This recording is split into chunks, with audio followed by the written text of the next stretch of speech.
Everybody known about it. संविधान कब बना, कैसे बना, कौन जिया, कौन मरा, अंग्रेज की भूमिका, भारत की भूमिका और डॉक्टर अम्बेडकर की। लेकिन जब बात आती है मेंस की ना, खासकर बीपीएससी के मेंस के मौलिक कर्तव्य, उसमें एक शब्द है देशभक्ति, उसमें एक शब्द है मल्टीकल्चरिज्म, उसमें एक शब्द है वैज्ञानिक समाजवाद। ये तीनों क्वेश्चन मेंस में आ चुके हैं। नहीं है। आज का जजमेंट पढ़िए, सुप्रीम कोर्ट ने कहा कि आखिर क्यों नहीं आप एनआरसी इंप्लीमेंट कर रहे हैं, क्यों बिहार जैसे स्टेट कह रहे हैं कि एनआरसी या सिटीजन अमेंडमेंट एक्ट के ये चीजें, इसमें ये प्रॉब्लम। जैसे क्वेश्चन आया हिंदुत्व को डिफाइन करिए, हिंदुत्व की राजनीति किस प्रकार भारतीय संविधान और राज व्यवस्था को प्रभावित करे। बीपीएससी का आया हुआ क्वेश्चन, किसी किताब में उत्तर नहीं है, कहां से लिखेंगे। जैसे समाजवाद, सामाजिक न्याय, दलित अस्मिता, द्रविड़वाद, खालसावाद, बंगाली अस्मिता, मराठी मानव, और यही चीजें मैंने इसमें लिखी हैं। संविधान से देश चलेगा या मनुस्मृति से चलेगा, इस तरह की जो भी चीजें हो रही है ना देश में, इसका शीर्षक है आइडियोलॉजी और पॉलिटिकल पार्टी। इसमें 27 टॉपिक ऐसे हमने लास्ट में डाले हैं ना, जो आप एक बार पढ़ लेंगे ना तो आपको कहीं भटकने की जरूरत नहीं। इतनी पतली किताब है और सारा सिलेबस इसमें इंक्लूडेड है। कैसे एस्पिरेंट आप सभी, इतना प्यार और इतनी मोहब्बत और इतनी इज्जत अफजाई के लिए शुक्रिया आपका। ये पुस्तक उम्मीद से बेहतर प्रदर्शन किया और आपकी उम्मीदों पर ये खरी उतरी, इसके लिए हार्दिक बधाई आप लोगों को। इसी के साथ साथ आज हम लोग इस पुस्तक की अंतिम श्रृंखला कड़ी में जो पॉलिटी का प्रश्न है, पॉलिटी के जो टॉपिक हैं, उसके ऊपर बातचीत करते हैं। पुस्तक आ गई है, आपके सामने है, लेकिन उसके पहले थोड़ी सी बात कि ये पुस्तक क्यों पढ़ें, कैसे पढ़ें, किस रूप में पढ़ें, इसके बारे में चर्चा करेंगे। जैसे ये पुस्तक है, आप सभी जानते हैं इनके बारे में, एम लक्ष्मीकांत, टाटा मैकग्रा-हिल की किताब। हालांकि ये गाइड बुक है, बट इसको पूरा भारत पढ़ता है। लेकिन समस्या जानते हैं क्या, बात चाहे टीएमएच की हो, बात चाहे दुर्गादास बसु की हो, बात चाहे ये मिश्रा जी की किताब की हो, या फिर बात चाहे भारत की सबसे प्रसिद्ध संस्थाओं में से एक संस्था की निकली हुई किताब का हो, ये सारी किताबें अच्छी हैं, इन सभी में बेहतरीन कंटेंट है। फिर आप दूसरी किताब क्यों पढ़ेंगे? मैं आपके इस प्रश्न का उत्तर देता हूँ। सबसे बड़ी समस्या क्या है ना, ये सारे पुस्तक, ये सारे बुक्स एक तो यूपीएससी या आईएएस के ओरिएंटेड बेस्ड को फोकस करके लिखी गई है। इसमें जो भी कंटेंट है ना, वो आईएएस के सिलेबस के अकॉर्डिंग है। तीसरी बात, इसमें जो भी कंटेंट दिया गया है वो सब के सब पीटी ओरिएंटेड है, बट जो मेंस का अप्रोच है वो टोटली डिफरेंट है। फॉर एग्जांपल, अब जैसे ये डीडी बसु की किताब है, दुर्गादास बसु, हम जन्म लिए ना उसके पहले से ये किताब चल रही है, बट दुर्गादास बसु धीरे धीरे आउट ऑफ मार्केट हो गई। क्यों हो गई? फिर आई सुभाष कश्यप की किताब, वो भी धीरे धीरे गायब हो गई। फिर प्रतियोगिता दर्पण वालों ने अतिरिक्त अंक निकाला, वो भी धीरे धीरे विलुप्त हो गई। अब अभी मार्केट में हिट हो रही है, लेकिन इसमें भी कई तरह की समस्याएं हैं जो इस पुस्तक में आपको दिखेंगे। फॉर एग्जाम्पल, पीटी के तो सारे फैक्ट लगभग मिल जाते हैं, अब तो वो भी नहीं मिलते, बियर एक्ट से सवाल आ रहे हैं, एनसीईआरटी से सीधे आ रहे हैं। लेकिन जब बात आती है मेंस की ना, खासकर बीपीएससी की मेंस की, वो चीज़ें इसमें नहीं आती। कैसे नहीं आती? जैसे मैं आपको एक एक टॉपिक डिटेल में बताता हूँ। प्रियम्बल, जिसको बोलते हैं प्रस्तावना, उसको लेकर डिबेट चल रहा है। एक शब्द है सेकुलरिज्म और दूसरा शब्द है सोशलिज्म। इन दोनों को बाहर करने की बात की जा रही है। क्यों बाहर करना है? उसका एम्बिशन क्या है? बाहर होना चाहिए, बाहर नहीं होना चाहिए? सुप्रीम कोर्ट में पीआईएल पड़ा है, उसके क्या एस्पेक्ट हैं? इसके बारे में थॉरो आपको एनालिटिकल व्यू होना चाहिए। ठीक उसी तरह प्रियम्बल के ऊपर सुप्रीम कोर्ट का जजमेंट क्या आया, पर्टिकुलरली कुछ वर्ड हैं जैसे सोशल जस्टिस, जैसे फ्रीडम, जैसे डेमोक्रेटिक, उसका क्या एक्सपेंशन हुआ है, दुनिया के अन्य और कॉन्स्टिट्यूशन में कैसे कंपेयर करेंगे, वो चीज़ नहीं है, और यही चीज़ें मैंने इसमें लिखी हैं। ठीक उसी तरह नागरिकता कानून, ये प्रोविज़न है, ये चीज़ें हुआ, ये आपको इसमें मिल जाएगी। बट नागरिकता कानून का विरोध क्यों हो रहा है? क्यों बिहार जैसे स्टेट कह रहे हैं कि एनआरसी या सिटीजन अमेंडमेंट एक्ट के ये चीज़ें, इसमें ये प्रॉब्लम है? क्यों ममता बनर्जी जी ने कल, मतलब डेट याद रखिएगा, 4 फरवरी 2025, उन्होंने कहा कि बंगाल में एनआरसी इंप्लीमेंट नहीं होगा।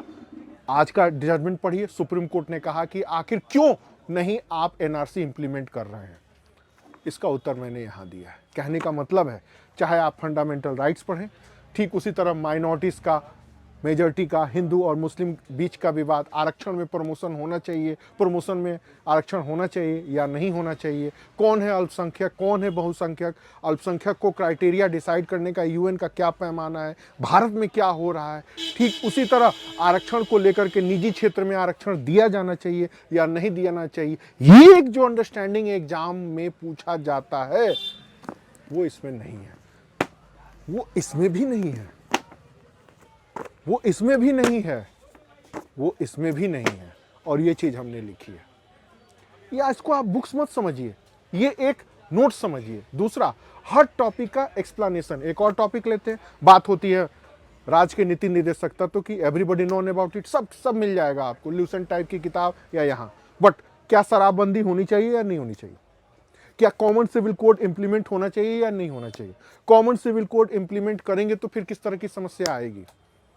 आज अपने शॉटगन शत्रु अंकल ने कहा है कि कॉमन सिविल कोड जरूरी है, शाकाहार को भी कंपलसरी मारी। वैसे शॉटगन कब पलटी मार जाए कोई बड़ी बात नहीं है, लेकिन ये जो देश में चल रहा है उसकी एनालिटिकल व्यूज नहीं है, यही चीजें इसमें डाली। एक और टॉपिक लेते हैं, फंडामेंटल ड्यूटीज के बाद, हाँ ड्यूटीज, मौलिक कर्तव्य। उसमें एक शब्द है देशभक्ति, उसमें एक शब्द है मल्टीकल्चरिज्म, उसमें एक शब्द है वैज्ञानिक समाजवाद। ये तीनों क्वेश्चन मेंस में आ चुके हैं, नहीं है? हैं। इसी चीज को मैंने देख करके सीधे डाला है मूल कर्तव्य, और उसमें ये तीन चीज मैंने डिफाइन कर दी। मैंने नहीं लिखा कि मूल कर्तव्य क्या होता है, मूल कर्तव्य कहाँ से आया, कैसे आया, ये तो आप किसी भी पीटी के ल्यूसेंट टाइप की किताब में आपको मिल जाएगा। एक और टॉपिक लेते हैं, पॉलिटिकल पार्टी।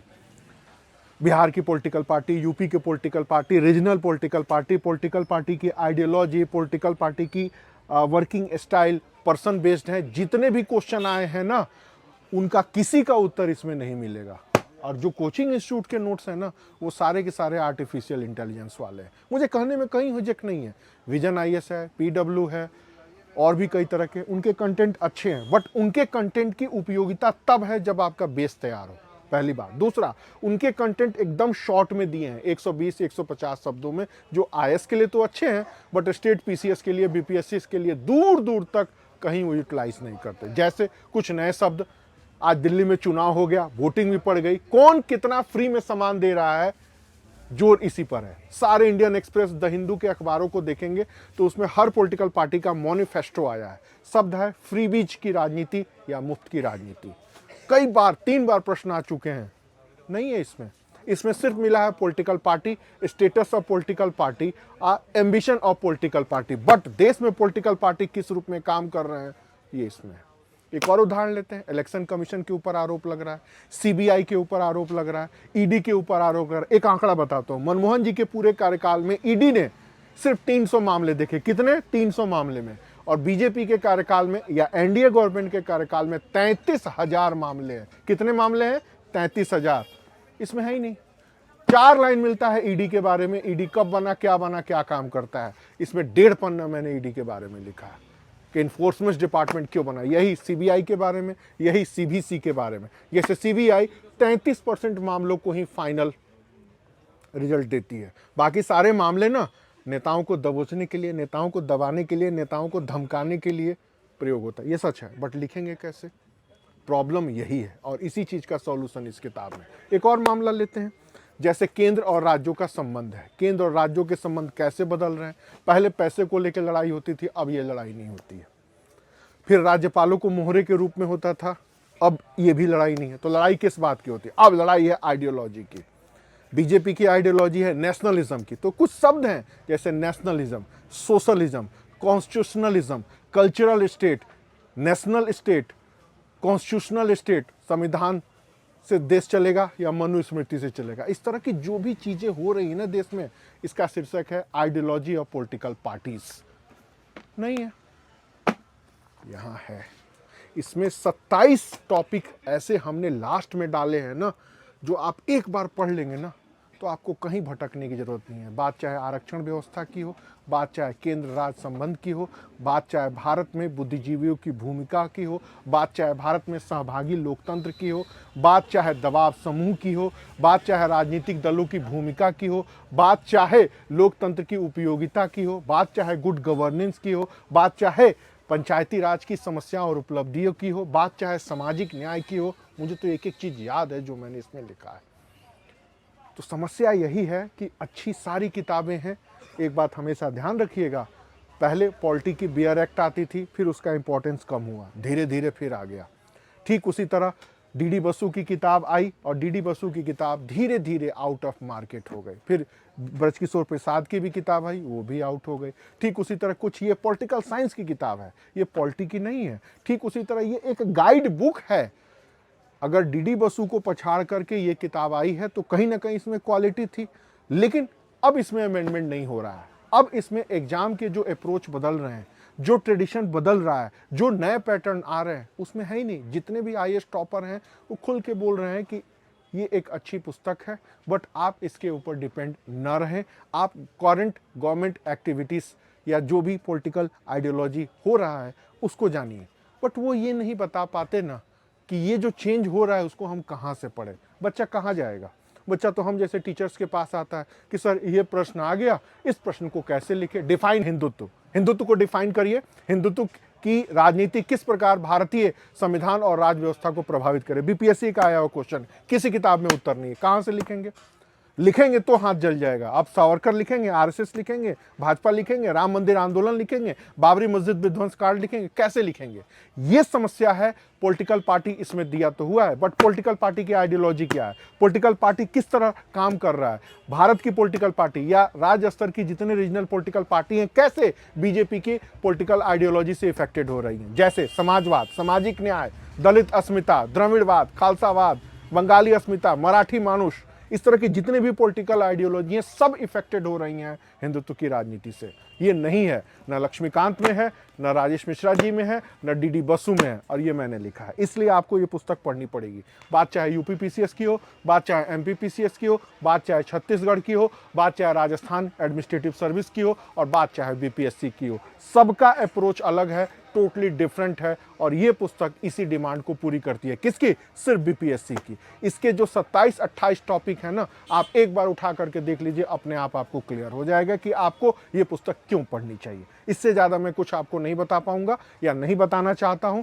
एक बार पुस्तक को उलटिए, फिर आपको समझ में आएगा कि अन्य और पुस्तकों में क्या कमी है। और सबसे बड़ी बात, जो पुस्तक की भाषा है और जो पुस्तक की भाषा का प्रस्तुतिकरण है, डाटा, फैक्ट, फिगर, एनालिसिस और रिपोर्ट, और वो भी वर्ड लिमिट में। मेरी पुस्तक की सबसे यही बड़ी विशेषता है कि जितनी आपको ज़रूरत है उतनी ही चीज़ें लिखी हैं।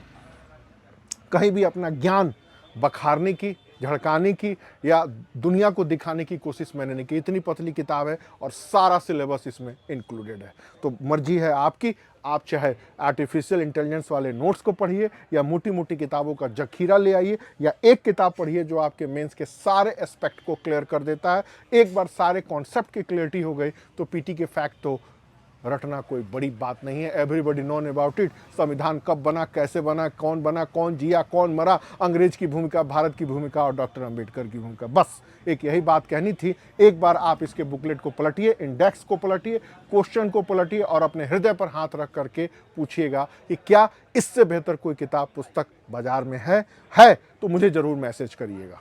Okay, thank you.